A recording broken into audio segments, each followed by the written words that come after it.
आपण पाहत आहात तेज तुफान न्यूज, न्यायिक व निर्भीड बातम्यांचे सर्वांचे आवडते नेटवर्क। सहकार मंत्री दिलीप वळसे पाटील थिटेवाडी गावभेट दौऱ्यादरम्यान मंत्री वळसे पाटील बोलले की ज्यावेळी शिरूरची 42 गावे आंबेगावला जोडली त्यावेळी लोक शशांक होती, पण जेवढा शक्य होईल तेवढा या भागाचा विकास करण्याचं काम मी केले।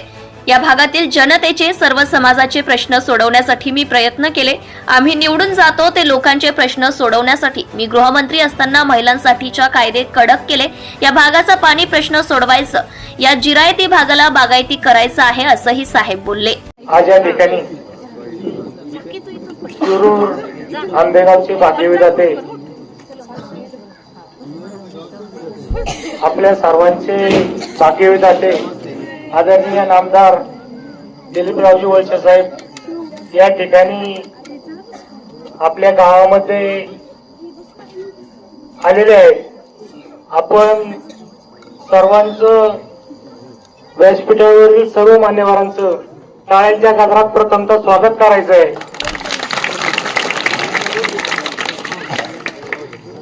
साहेब, मी सुक्रेवाडी ग्रामस्थांच्या वतीने बोलत आहे।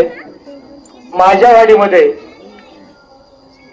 दसक्रिया घाटासाठी तुम्ही स्वतः 21 लाख रुपये दिलेले आहेत।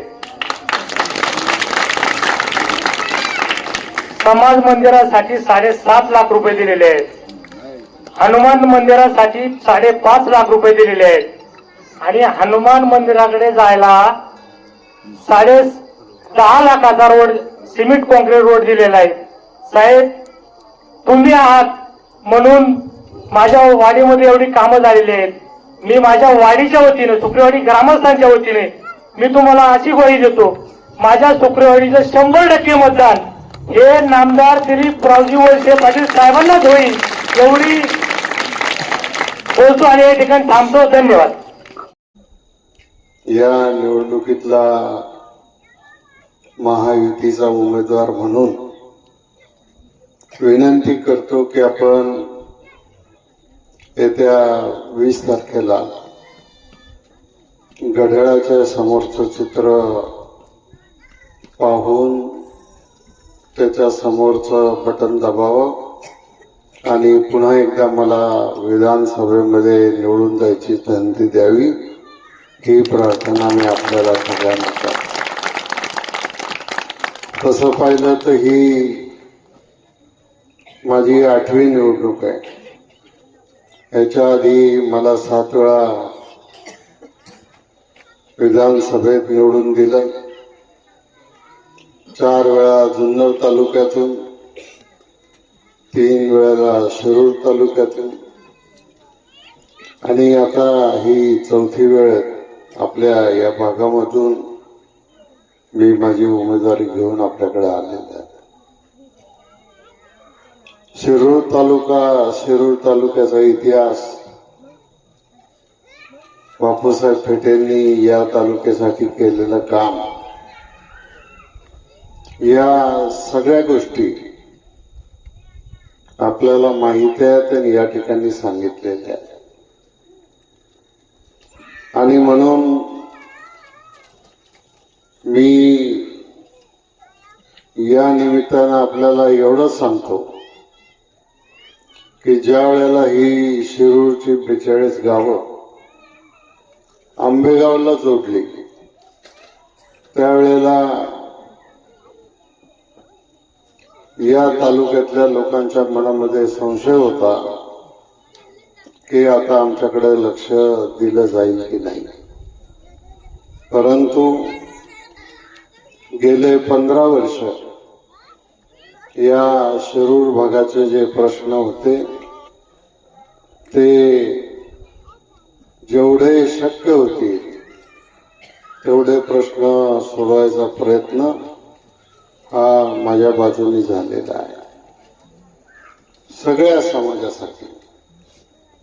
मग तुमचे जथे असू द्या, तुमचा समाज असू द्या, अगदी इथला आदिवासी समाज असेल, कातकरी समाज असेल, या सगळ्या समाजाचे प्रश्न समजून घ्यायचं काम मी केलेलं आहे आणि ते पुढं कारणी लावण्याच्या दृष्टिकोनातून, ते मार्गी लावण्याच्या दृष्टिकोनातून माझा त्याच्यामध्ये प्रयत्न सुरू आहे.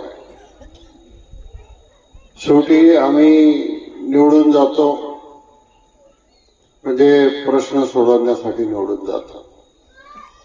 विधानसभेत निवडून जातो म्हणजे कायदे करण्यासाठी त्या ठिकाणी निवडून जातो. आणि हे कायदे मी आपल्याला एकच सांगतो की अलीकडच्या काळामध्ये महिलांच्यावर अत्याचाराचं प्रमाण थोडंसं आपल्याला वाढलेलं दिसतंय. मी ज्या वेळेला गृहमंत्री होतो त्यावेळेला या संदर्भामध्ये कडक कायदा केलेला आहे की त्याच्यानंतर कोणाची अशा प्रकारची हिंमत त्या ठिकाणी होणार नाही आणि जो आरोपी आहे त्याला चांगल्या प्रकारची शिक्षा त्या ठिकाणी होईल यासाठी प्रयत्न केलेला आहे. बाकी आपण नदीला बंधारे बांधले, आपल्याला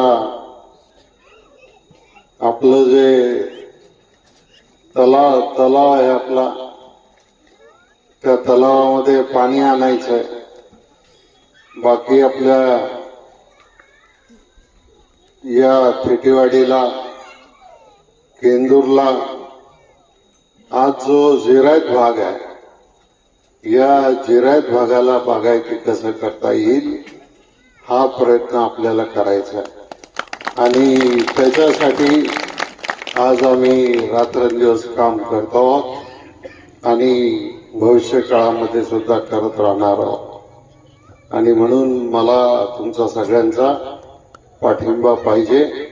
मी तुम्हाला सगळ्यांना विनंती करतो की उद्याच्या निवडणुकीमध्ये आपण मला विजयी करावं एवढंच सांगून आपली रजा घेतो. जय हिंद, जय महाराष्ट्र. धन्यवाद साहेब. यानंतर Subscribe now and press the bell icon. Never miss an update.